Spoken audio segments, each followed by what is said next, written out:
Ladies and gentlemen, boys and girls, welcome back to episode number 41 of Beer versus Ivy. I'm your co-host, Signing Yourself, but it's been 40 episodes, well, 41 now, technically, so you guys already know that. But as always, I'm here with the best co-host on the side of Mississippi, Mr. Jackson Gross. Jackson, it's Monday. We're live at the normal time. Look at us go. This is improvement. How are we doing today? I'm doing pretty good. Just in a great overall mood, even though I'm kind of tired, closed the last couple days at Walgreens, but I'm just kind of in a good mood. I feel like life's going in a good direction overall. Excited for football season. It's going to be a fun one, even though I watched a certain clip from a certain show yesterday about some people who do not know ball at all. Shout out to Jack Gaffney for defending my Lord and King Caleb Williams. Anywho, but no, it's good times overall for me over here. How are things going for you, my man? What's going on? Oh, it's busy over here, man. Let me tell you. So, finished up my last week at Dozer Park, being the old grounds crew, and this week was long. I worked basically the whole series, and Fort Wayne was in town. For those who don't know, Mm. that's the high affiliate of the Padres, which means Ethan Salas, the stud catching prospect who can't hit to save his life. Fun fact was here, and it was cool. I should have this broken bat next to me, but I don't, and I'm kind of mad about it because Oh, I quite okay. I stared at it, right? It was there. The team left three bats in like the back cubby, whatever the hell you want to call it. And I proceeded to walk past it, not really caring, not really looking at it, looked in the garbage can, stupid that's where the broken bats are. I look behind me and my coworker's just holding it. Just the handle's missing, but it's a Tucci Ethan Salas bat, and I'm like, this is not fair. Give me it. Let's just say I don't have it, and I'm not happy about it. But it's okay. It's okay because I actually got to talk to Chase Davis on my last day. For those who don't know, he's a 2023 first round pick of the St. Louis Cardinals, and he's a great guy. And I'll take that because I also have a bat of his that's completely snapped in half. So it's a hey. win. He called me brother, and it was cool, and we'll take it. But otherwise, also tired, but we're doing great because this is the last Beer versus Ivy that I'm gonna have this background, like whole background. For those who don't know, at the end of this week, I'll be in Texas with Mr. CEO and Bear Hurley, who is looking at me in the background right now. So Pressure's on, big dog. there's no pressure. It's never pressure. He's just gonna say some fruity stuff to me, but that's okay. Anywho, that's not the point. The point is, it's time for divisional storylines, and if you haven't seen the title, we have to start off on a rather somber note, as I'm wearing an Astros hat, funny enough. Okay. But Aaron Judge, I, Jackson, can you just enlighten the audience on what Mr. Aaron Judge has been doing, because it's not real. No, it's not. He is racing against his own history right now. There's still 5 days left of August, and he's already hit 12 home runs, and he's hit 6 or 7 in his last 6 games. He's just 11 home runs away from tying his own American League record he set 2 years ago. And because of that, the Yankees now have a game and a half lead on the Baltimore Orioles in the division, even though they somehow lost 9-2 to the Rockies. But that's not the reason. But yeah. You have to mention the Rockies part. But Yes. I it's crazy because I'm dead set on the MVP in the AL is either going to be Juan Soto or Aaron Judge, and you can make a legit argument to me for both of them, and that's not talking about the fact that Bobby Witt still exists, arguably going to put the best season from a shortstop and finish third in the MVP race, and that's fucking crazy. But I guess the question really the question I have is he's only 11 away. Do you think he breaks the record? Well, he has the last 5 days of August plus the entire month of September to do it. And for context, back in May, between May and June, he hit 25 home runs. That's a lot. Between a 2-month that's span. that is more than a lot of people hitting this season. Yes, it is. Yeah. April was not as kind to him, but yeah. Ever since May hit, he's been on fire. Like, I would say realistically, based on his worst month, which was 6 home runs, he would need at least, 11 away? He needs at least 5 to end the month of August if he was going to have like a severe downturn in September. I don't think he will. The fact that he's doing it at the end of the month probably means he'll keep kicking it at the start of the month. Keyword probably. Yeah, who knows? Baseball's weird, Keyword. as we all know. I think 11. Bless you. I think 11 home runs is lightweight. I think there's a world. Let's see. He's at 51. There's a world where he could get like damn near close to 70. That's what I was about to say. Is I think he breaks 62 with ease. I think his floor is like 65. Yep. But if he keeps going on this tear, because it seems like it's like every game, every other game, he's hitting the ball.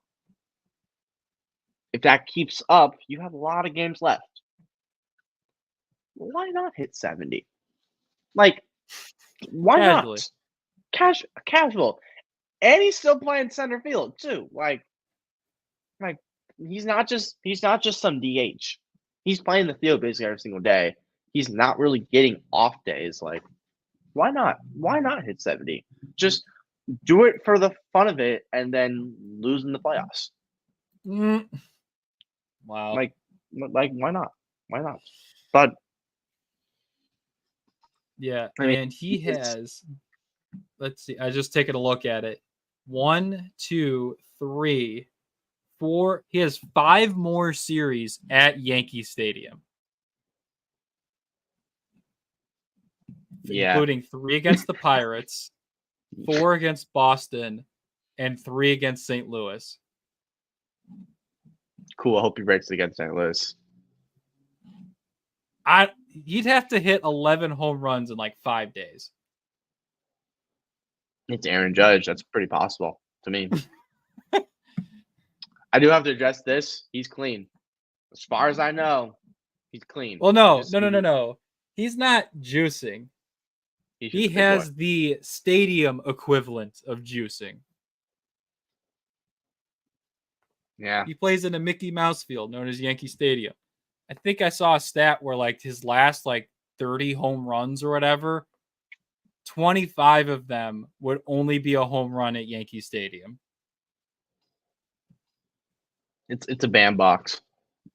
Quite to put it simply, it's a bandbox. But it's a legit MLB stadium. You can't completely use that excuse. Be like, but this is where he plays. Like, it helps him. It helps him be better. It helps him win. It makes the numbers look better. You're gonna get mad about that? Okay. Let's see. You're gonna get mad that the face of the New York Yankees is hitting bombs. Okay. At his home stadium. I am debunking this right now, here and forever.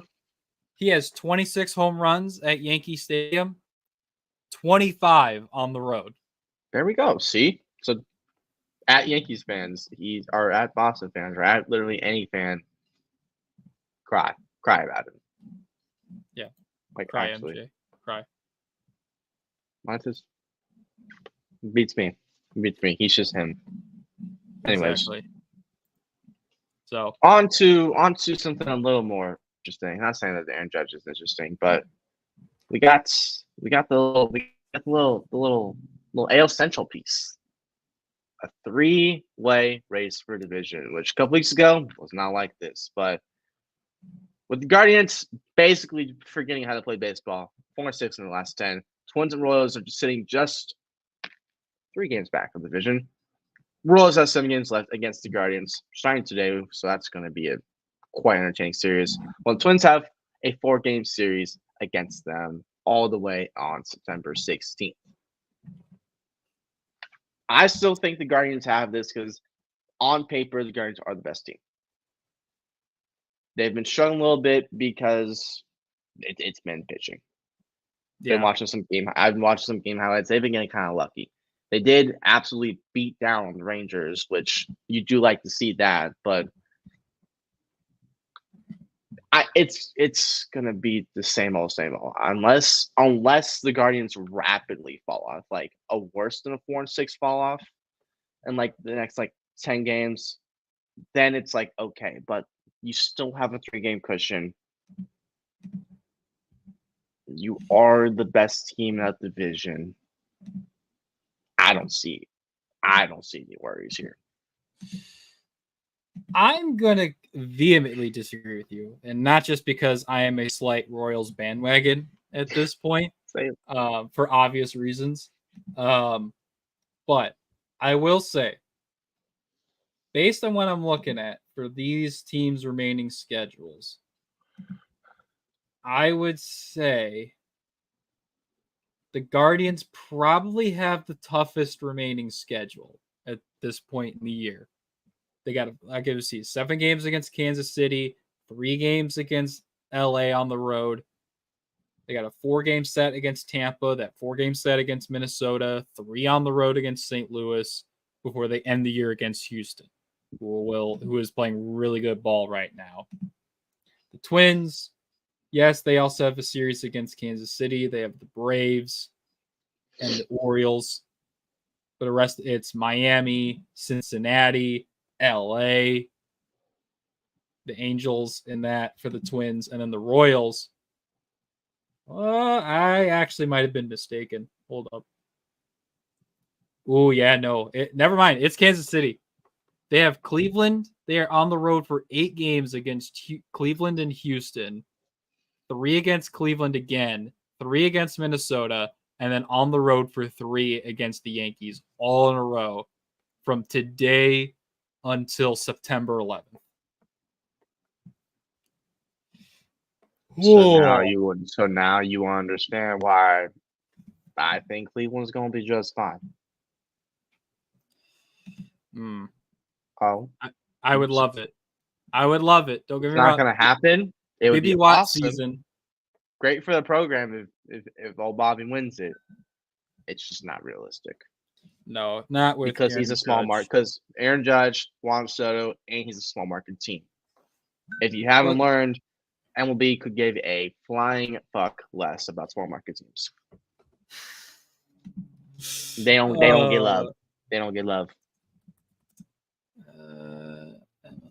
I'm kind of curious. When was the last time a small market player won MVP? Trying to tell you. I feel like it's probably recent-ish. I would think, but are we counting Atlanta as a small market? No. Okay. At least in the St. Louis. Yeah, St. Louis is a small market. Okay, so that would be 2022 with Paul Goldschmidt. It's the last NL MVP. Shut up, Paul. Suck this AL. Year, but it's probably Miguel Cabrera from 2013. Yeah, I would consider Detroit small market. So because I actually don't hate that. Because you have Trout with the Angels 3 times. You have Josh Donaldson, Altuve, Betts, Jose Abreu, Ohtani, Judge, Ohtani. Mm-hmm. That's nuts. I know. Man, The Yeah. NL small markets are kind of killing it. Yeah. He's a Kutch in 2013, Stanton in 2017, Yelich in 2018. Yeah, heck, if you want to throw Bryce Harper for Washington in 2015, this semi-small market. Shout out to the NL for real, for keeping it real. We do like that. We do like that.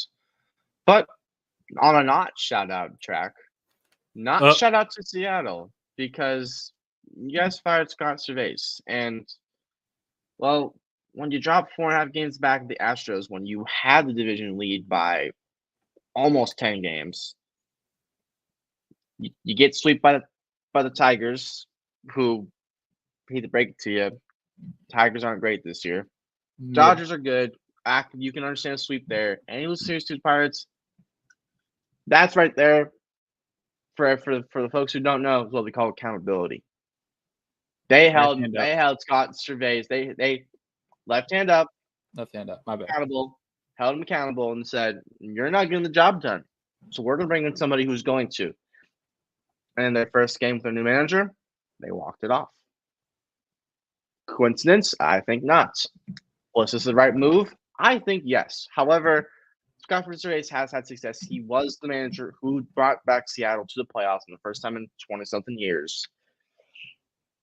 Did he get a little unlucky with roster construction this year? Yes. The roster was not playing up to par. It happens when you have a team full of third basemen. Don't know what you expect. Yeah, Randy was a cool addition.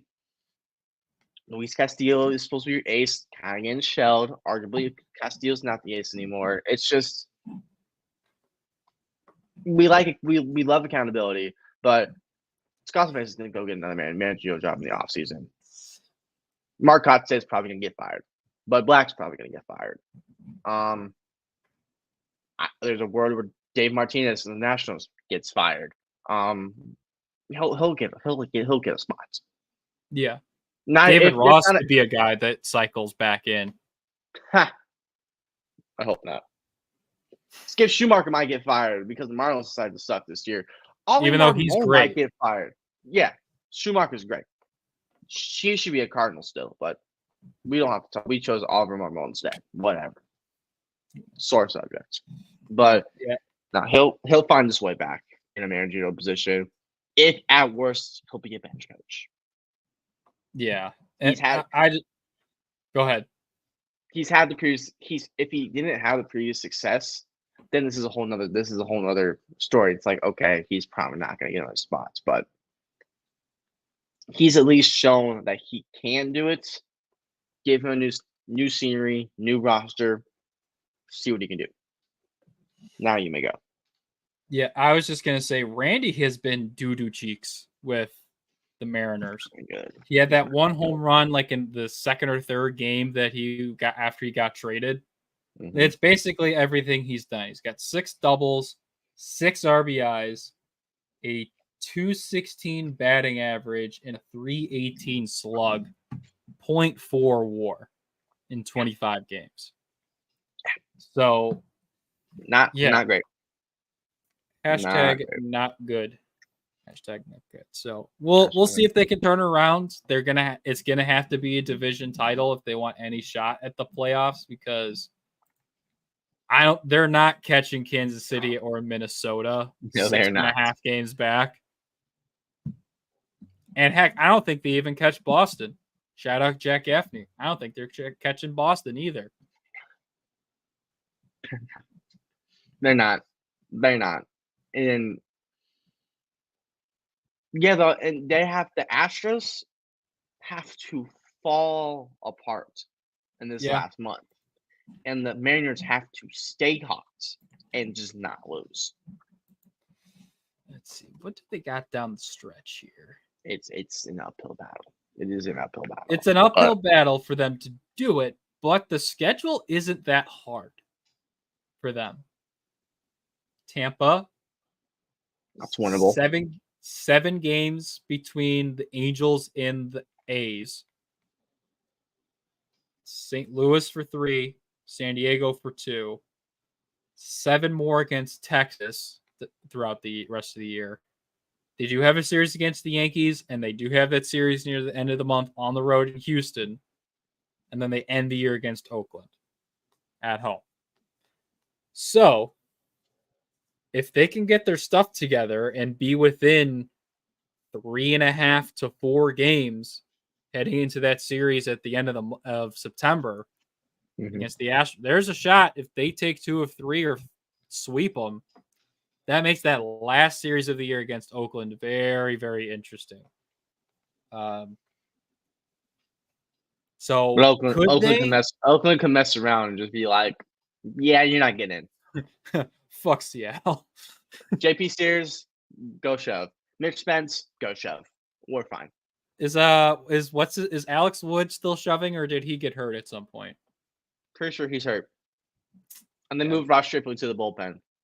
So Make Mason Miller a starter. They won't, the cowards. Hey man, in the offseason, they might be like, all right, you're healthy. Go give me 6. Yep. Go give me 7. 100 pitches, you can do that. Give me 6 every 5th day, and you'll be God. 5-day rest? Nah, you get 3. We need you. We need you now. You don't get the 3-man rotation between him, Spears, and Joe Boyle. Joe Boyle. There you go. Who's gonna pretend walk like that's a real person? He's sadly a real person. He either strikes you out or he'll walk you, and he gives up a lot of soft contact. But that's okay. But just a roundabout. So do you think there's a shot? Yeah, I use the term roundabout. Relax. I'm good. I'm good. Just wasn't expecting to hear roundabouts. That's all. Well, as a great man once said, expect the unexpected. But you know what you can expect? What's that? The best home insurance in all the land. Oh! Erie Insurance says here's to the grown-ups who move, mortgage, mow, and still bust a move. But does your home insurance still fit? Erie helps you protect the home you've grown into, all at fair prices that are often less than the other guys. So how do you find the right coverage? Magic. Nope. Local independent agents who get to know you like this.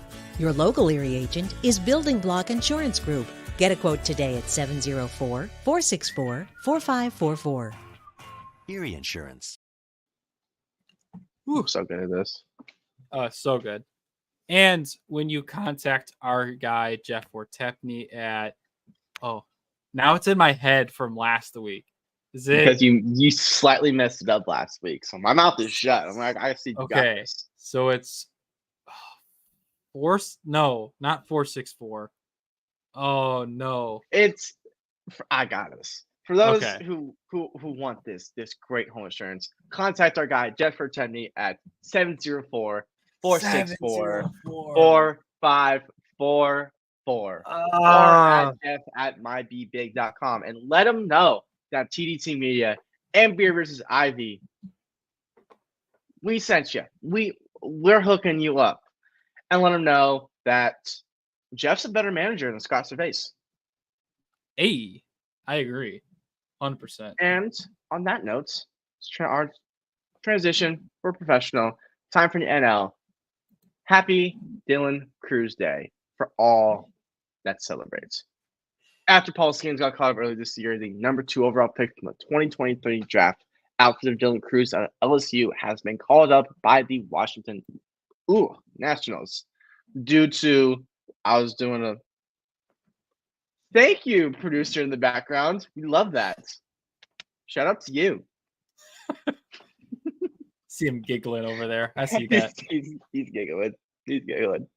But happy Dylan Cruz Day for all who observe.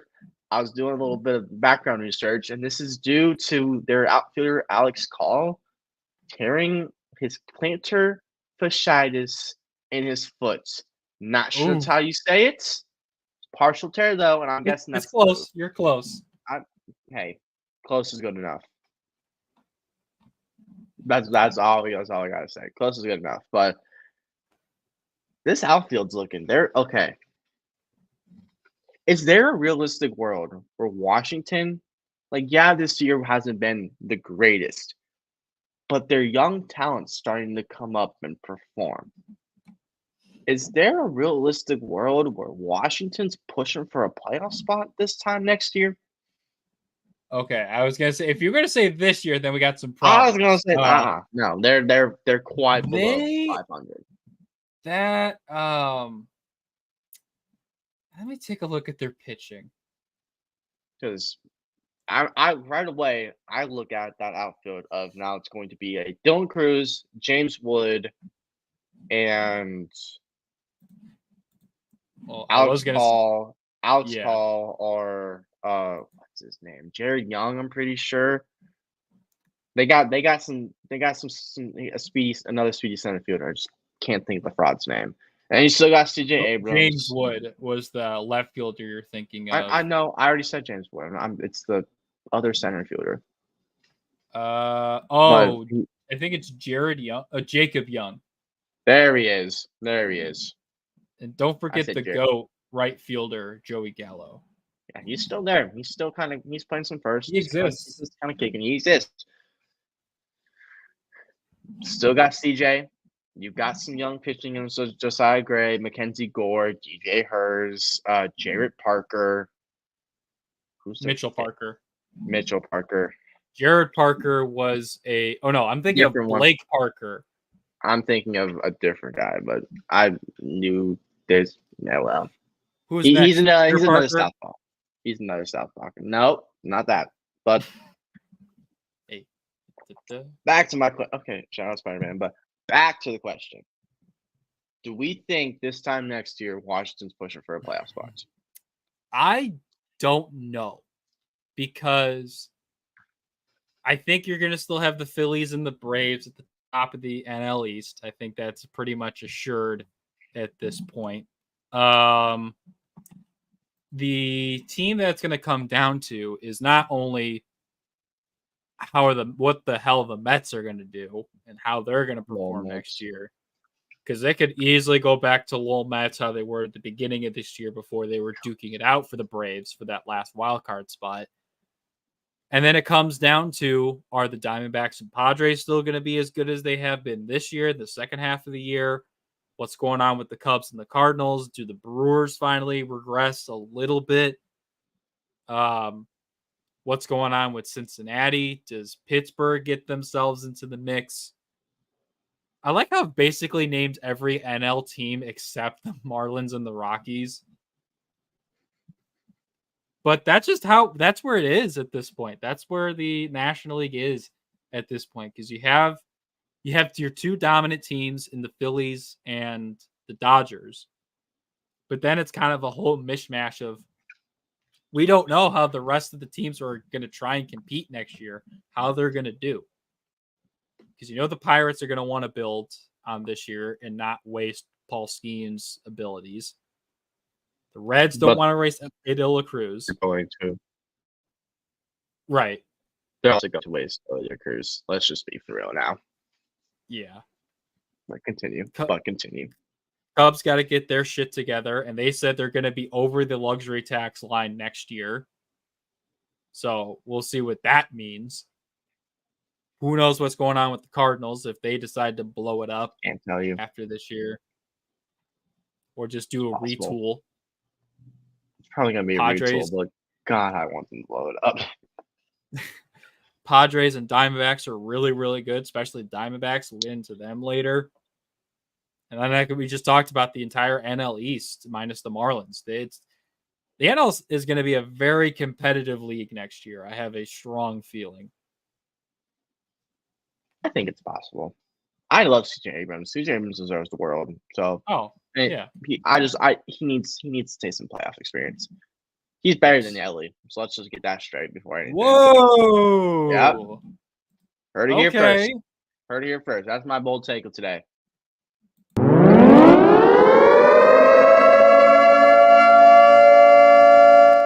This no. That's no. It's not what we're doing. That's not what we're doing. What do you mean? No, we don't need that. We don't need that. We do. No, we don't. No, we don't. Yes, we do. Anyways, Anyways, professional transition. Don't worry about it. Don't worry about it. That was from your That's Otani bomb that you dropped guy a over few there. months It's ago. that guy over there. That's why I made that. Yeah, he likes you a lot. But, anyways, Oh my god.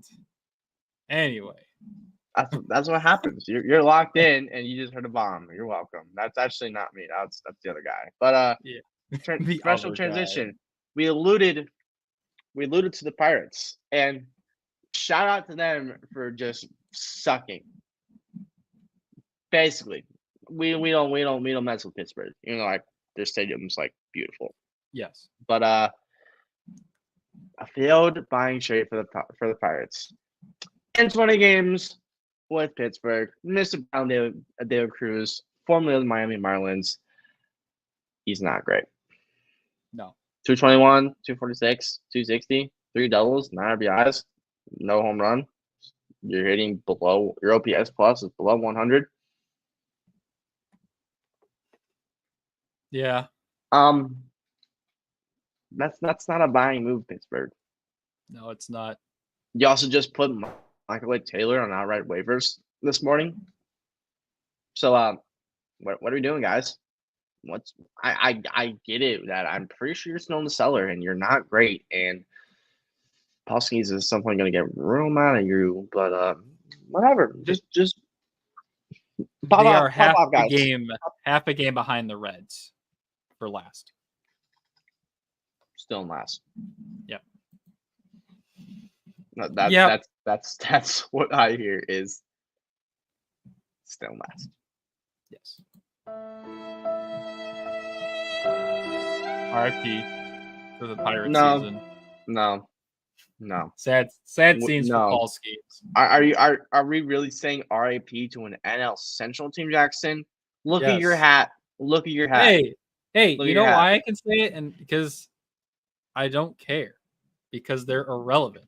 Touche. They are irrelevant. Paul Skeets and Lindana aren't irrelevant, but everybody else in that team is. Oh, and Andrew McCutchen and I guess kind of Ryan Reynolds. They're irrelevant. Everybody else is though. Shout out Joey Bart though.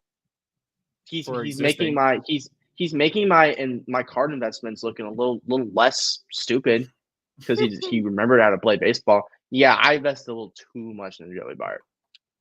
You know, that's my on me, guys, on me. Yep, left hand up, accountability. I put my right hand up. They don't get the left hand. It's all right. That sounds kind of bad. Anyways. I had to ask an expert. You know, I had to ask this expert if he thought the Pirates were going to be good this year. No. Splash Brothers. No. Real. They don't get our time. Sorry, guys. We have more important things to talk about. And that more important thing is the NL West.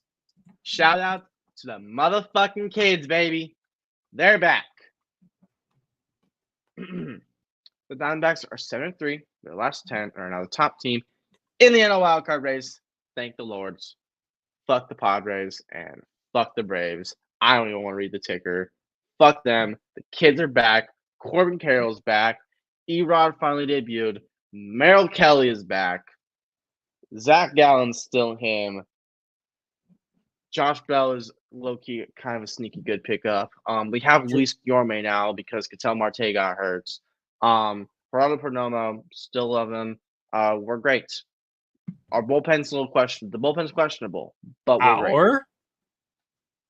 It's not our. I'm just getting a little confident in this team. I don't. I like them, but they're not the Cardinals. No, they're not. But they are this though. I said the line, so it's okay. Exactly. We started out the right way. Exactly. They're playing. I had to bring it up. The 2023 memes cannot die. Amen, brother. Amen. But no, we're great. It's great. I read something, I think it was yesterday or 2 days ago, that they won 23 out of 26 games coming out of the All-Star break or something like that. I don't know if it was true. It looked true, but checking. Yeah, please fact check real quick. That's why we do this. I like to say stuff without receipts. All right, my bad. Let's see. But they've been one of the hottest teams. But regardless, they have been the hottest team 6, post All-Star break, which 12, 13, 14. we've all known this is going to happen. All this team had to do is just get a little more healthy, even though they're still not completely healthy. It's great. It's great. It's great for the program when the Diamondbacks do good. They've won 20 of 26. That's think that got the numbers mixed up, but hey, you know. Yeah, let's see, they lost a game to the Cubs in extras.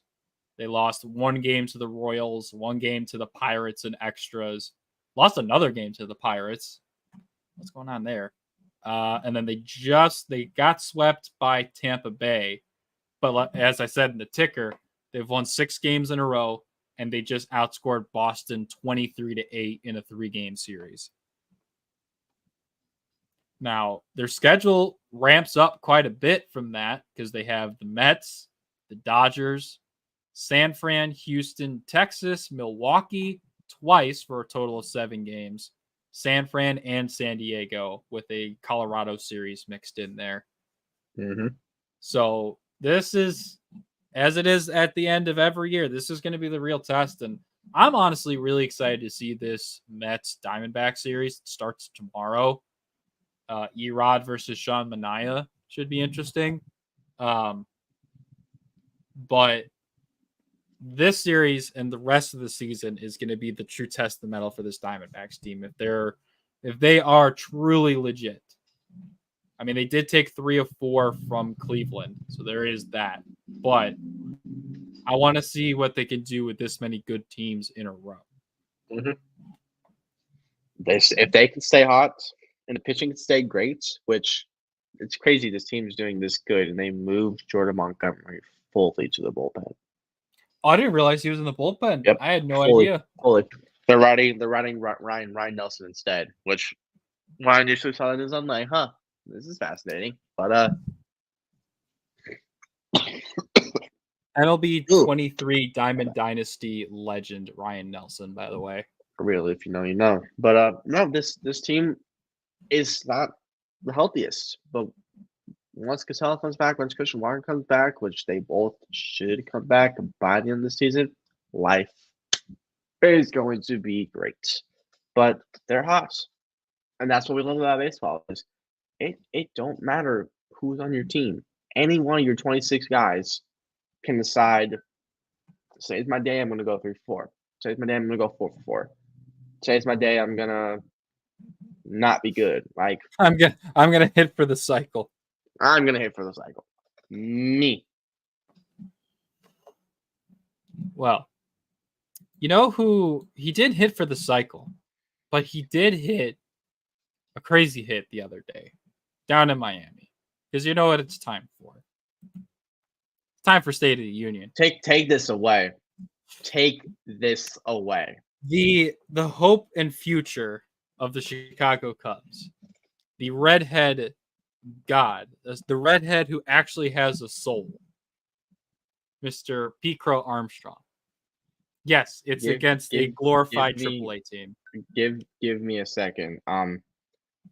I do have to pull up the PCA stat line because I greatly understand why you guys are like so excited for PCA, and I'm seeing all these customers like, yeah, he's the future. He's the guy. He's this. He's that. But like, Buddy's only hitting 217.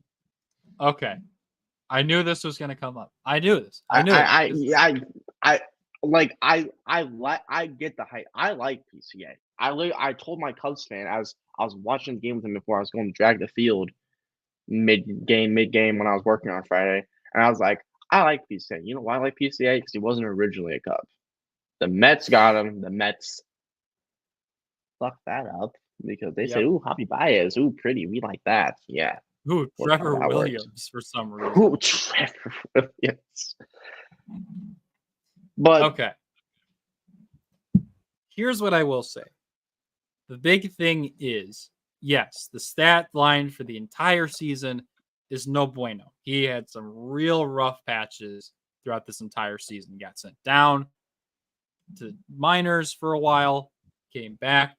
But here's the thing is why everyone's excited. Outside the defense, outside of the speed, the hitting is finally coming around because in the month of August, PCA in 67 at-bats is hitting 284, 342 on base, 582 slug, and a 925 OPS. 4 homers, 2 triples, 4 doubles, 5 walks. He's only struck out 10 times, and he's stolen 3 bases. That's why everyone's getting excited. Yes, the overall season stats are not going to look good, and who knows what happens in September. There's still a whole another month to the season to go where he could fall off. But the thing that everyone has been rightly pointing out is that the team, or not the team, what am I saying? He stopped doing the bat wiggle. He had this weird bat wiggle that he would do in the early parts of the season, and it messed up his timing. Basically, this entire month, or for a while now, he stopped doing the bat wiggle, and it's hitting the daylights out of the baseball. Yes, we are. Use PCA. Yes, we are. That's what Cy was going to do, not me. Yes, we were. That's exactly what I was trying to go for. But we didn't. Disrespect. I did get interrupted. And yes, in the past 2 weeks, PCA has been great. We need consistency. Consistency is key to success. Full month. This is a full month. Okay, but what do you do the rest of the year? Yeah, I know he hasn't been good, but you expect a rookie to be 207, my guy. His career batting average is 207. I don't care that he went home to home in 12 seconds. I need more. Yeah. And if I was a Cubs fan, I would be happy. I would be excited. Like, okay, this is likely the future. This is like going to be our future center fielder. I need this more. I need more than 2 weeks. I need this to be months at a time. I agree. We'll see how it turns out the rest of August and September. I hope we'll see how 2025 goes. I like PCA. I hope he does great because the Cubs need this. When was the last time the Cubs had a legit defense first center fielder? And don't say Dexter Fowler because Dexter Fowler was not that. Oh God, I don't even not Felix. You can't name anybody. You can't name anybody. Jim Edmonds and Reed Johnson. Yeah, don't speak his name in vain. Ooh. I like Jim Edmonds a lot because he's a shitty announcer, but he's a great player. Don't say his name in vain.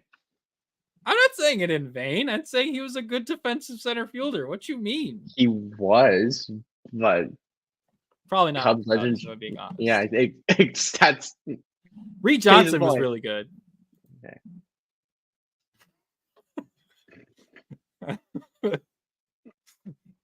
You tell him, Jack. Spot on, Jack. Spot on. Jack, my shining white knight defending PCA and Caleb Williams in the past week. What a guy. What a legend. Could not ask for a better man. What a goat. What a goat. Thank you again for taking away Tyler O'Neill from me. You saved me so much heartbreak this year. Keep going. I don't think you were done. I had to start arguing about PCA. My bad. No, but no, I think we'll see how it goes moving forward. But I'm very encouraged by this entire month for PCA. The Cubs as a whole, very weird circumstance for them right now. They're probably not making the playoffs. I don't know. It's just such a weird spot for them to be in. They're 5.5 back. They're 3 games back of the Mets. If they even want to sniff a chance at a wild card spot. They have such an easy schedule. It is a ridiculously easy schedule, but they don't quite finish the job. If you know what I mean. Okay, you get swept by Cleveland. Whatever. Cleveland's really good. You were competitive in 2 of those games. You arguably got screwed out of the opener. Whatever. Is what it is. Okay, you take the first 2 against Toronto, and then you let a guy named Francis throw 7 shutout, and you lose 1-0, which I had the pleasure of seeing. Nice. Then you take 2 of 3 from Detroit, but you lose the middle game 8-2, even though in the other 2 games you outscored them 13-3. So stupid. Then you take 2 of 3 against Miami, but you lose the last game 7-2 because Craig Counsell has a love affair with Julian Merriweather for some reason. Instead of using somebody else like, I don't know, Jack Neely, the guy you just called up to replace Hector Neris. Please. Real. So they have an incredibly easy schedule outside of 3 series. They have Philly, the Dodgers, and the Yankees. But outside of that, it's Pittsburgh twice. It's Washington twice. It's Oakland, Cincy, and Colorado. The thing is that I saw this yesterday before the Cubs lost. The Cubs would have had, if the Braves play 500 ball, the Cubs would have gone 22-10 to make the playoffs and finish ahead of them. Could they? Sure. Yes. Will they? They could lose. Basically, they could get swept by the Dodgers, Yankees, and Phillies. And they would have to go 21-1, which is ridiculously hard. Or 22-1. But realm of possibility. But hey man, I've seen the St. Louis Cardinals win 17 in a row. It can happen. So who knows? Who knows how the Braves are going to do? They've been playing some decent ball at the very least the last few games. They're 6-4 in their last 10. They're 10 games over 500. So there is a world, but I don't think it's going to happen this year. I think this is a good spot for next year to retool, get a good bench, tweak the rotation, fix the bullpen, and get a star hitter. I think it's beyond time the Cubs get an actual star hitter. Where that's going to come from? Pete Alonso, off. Maybe. We'll see what they decide to do. Give me another reason to. Give me another reason. Go get Juan Soto and just have Seiya Suzuki DH. I'm not opposed to that, but just do it. No, as the Cardinals fan, who knows? To say no. Apparently, the Cubs are in on Corbin Burns for next year, so that'd be cool. Someone Baltimore signs to the Supermax. Don't be surprised. Oh yeah, it would be hilarious if you did sign with the Cubs. That would look very weird. Then the rotation would be set. And probably trade Jameson Tyone at that point, and then you have Burns, Steele, Imanaga, Assad, and then Kyle Hendricks is gone. So then you could have Cade Horton, Jordan Wicks, Ben Brown. You got options. Ben Brown does exist. He's been injured for a hot second, but he has. But I do like Ben Brown. That's an option. I do like Ben Brown. Overall, I'm happy the Cubs are playing better, but that also means they're playing better because they're playing worse competition. So that's how that is. At least for the most part, they're winning series that they should, but they're not quite over the hump yet in terms of being that type of team. I think they're kind of close, but they have to play this offseason right. Otherwise, I think Jed Hoyer is going to get fired in the next 2 years. Not bad.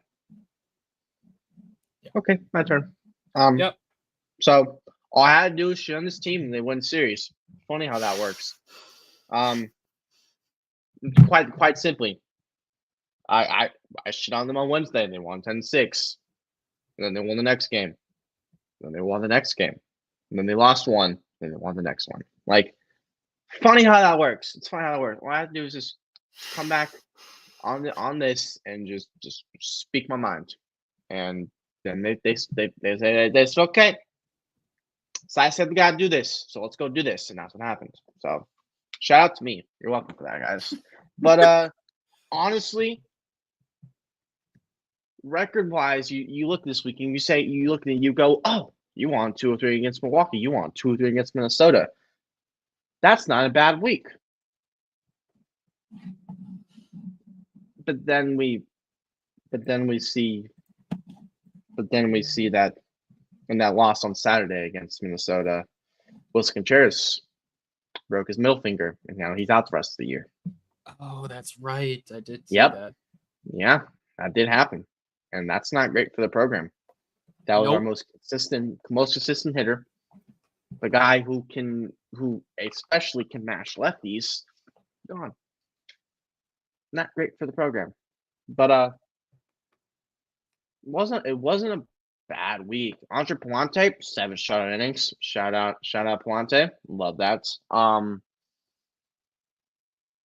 Ivan Herrera's back up now in the big league squad, but he is specifically being relegated to be the backup of Pedro Pajes, which I don't love because I've seen a lot of people argue this on Twitter.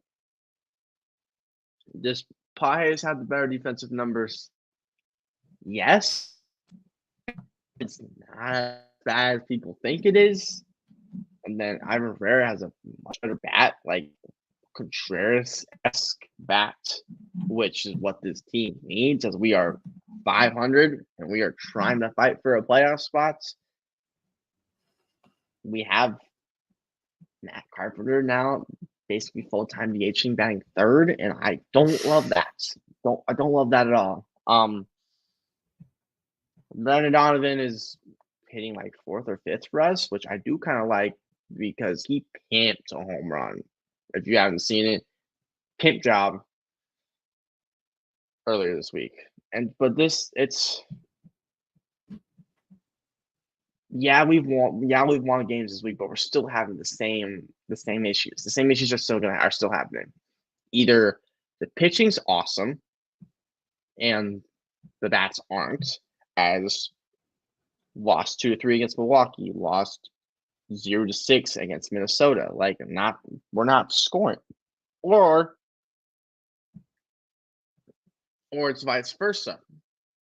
Pitching gets shelled, which hasn't extremely happened this week outside of Sonny Gray is not playing up to being an ace, which is not great.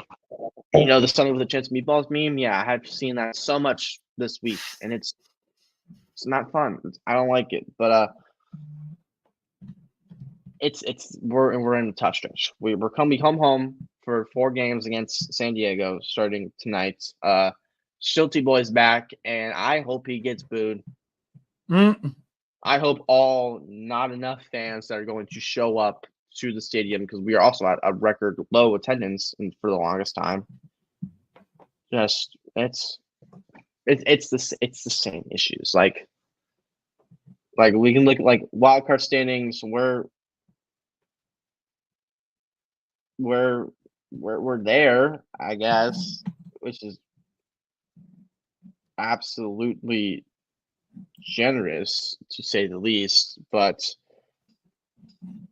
10 games back in the divisional, wild card wise, 5. We're tied with 5 San games Fran. back. We're the Cubs and the Cardinals are in the same spot right now. Yep. If we can just get pieces that look good for next year, like we sent Nolan Gorman down, that's a huge deal. Huge deal.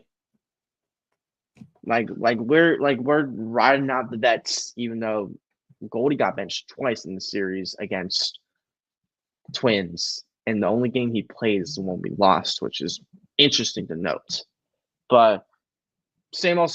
We play San Diego and we play New York this week. We're realistically, yeah. This is a baseball show. Sorry, don't care. I was gonna say and I'll care about it in like 5 minutes when we're not live. Oh, Jack Gaffney, legendary tweet.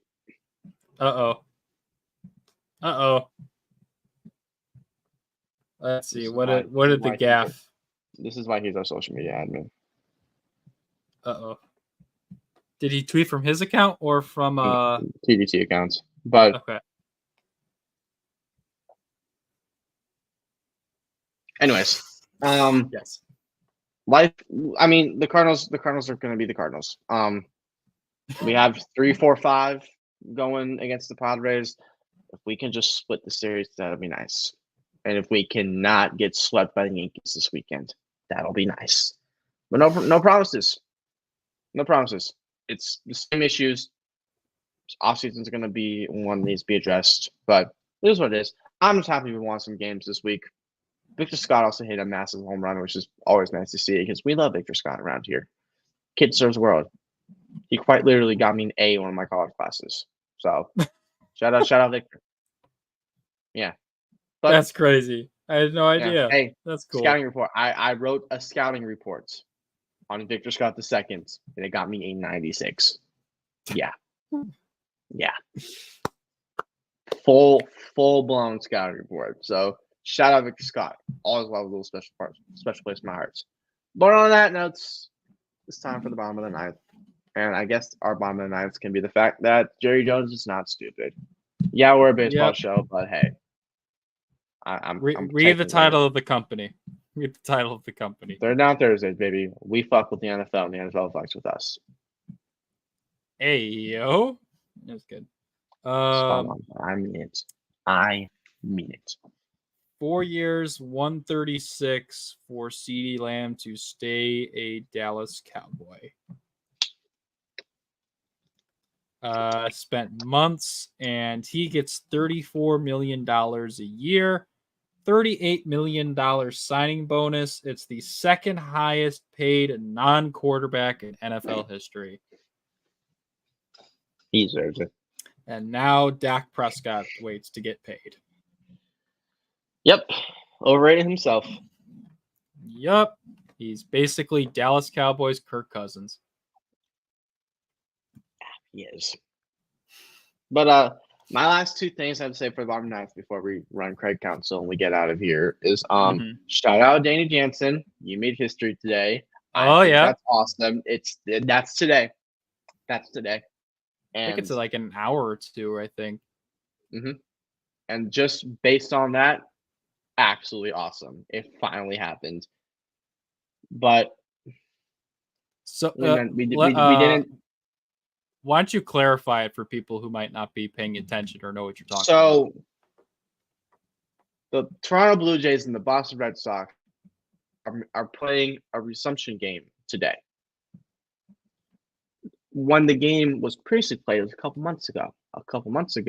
Danny Jansen was the starting catcher for the Toronto Blue Jays during this game. Reese McGuire, who's no longer on the Boston Red Sox, was the starting catcher for the Boston Red Sox during this game. Manager Alex Cora came out and said, yeah, Danny Jansen, he's going to get the start when we resume this game, which means he's the first player in MLB history who has played in the same game for both teams. It's super cool. It's never happened before. Like, he has to start out, he has to get pinch hit into the game and all this. It's kind of complicated, honestly, but it's very cool. It's very cool. I'm no professional, but he made history, so we have to do it. Yeah, I think it works because the Blue Jays, I think, were at bat. So he has to get pitch hit for somebody on the Blue Jays currently. So he can catch. So in essence, he will be catching his own at bat. Yeah. That's essentially it, and that's pretty damn cool. But that's really cool. Go ahead. The last thing. The last thing? Rest in peace, Mr. Joey Votto. My Canadian King can officially rest in the Hall of Very Good. Ooh, okay. Even though he should be a Hall of Famer, but I mean, if you haven't seen the infamous Joey Votto rant where he goes on and on and on and on and on about how he should be a Hall of Famer against Mad Dog Russo, go see it. But we're out of time, folks. we've reached our mark.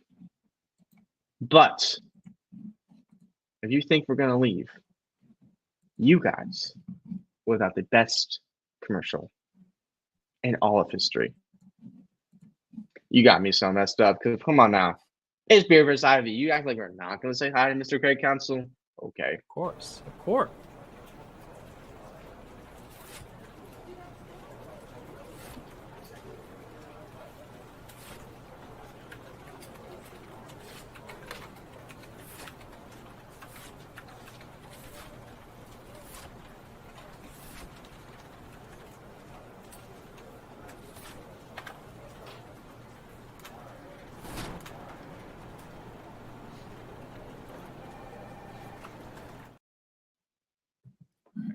Can I play one thing before we get out of here? I feel like Yes, I you have can. to do it. All right.